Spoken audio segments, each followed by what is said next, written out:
பயத்தால் தேர்தல் ஆணையரை நியமிப்பதில் உச்சநீதிமன்ற தீர்ப்பிற்கு எதிராக பாஜக அரசு செயல்பட்டுக் கொண்டிருப்பதாக சு. வெங்கடேசன் எம்பி குற்றம் சாட்டியுள்ளார்.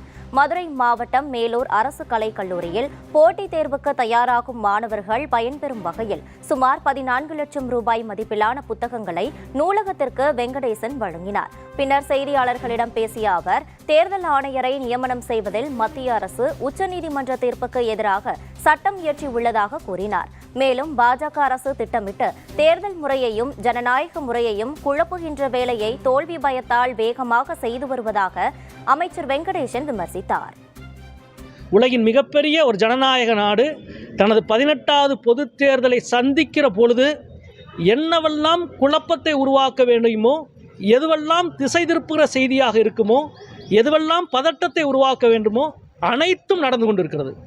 நீங்கள் பார்த்துருப்பீங்க, தேர்தல் ஆணையரை நியமிக்கிற விஷயத்தில் உச்சநீதிமன்றத்தின் அரசியல் சாசன அமர்வு கொடுத்த தீர்ப்புக்கு எதிராக கடைசி கூட்டத்தொடரின் கடைசியாக ஒரு சட்டத்தை நிறைவேற்றுகிறார் மோடியினுடைய அரசு.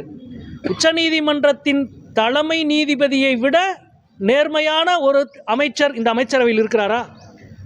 மோடி இந்தியாவுக்கு பதில் சொல்ல வேண்டும்.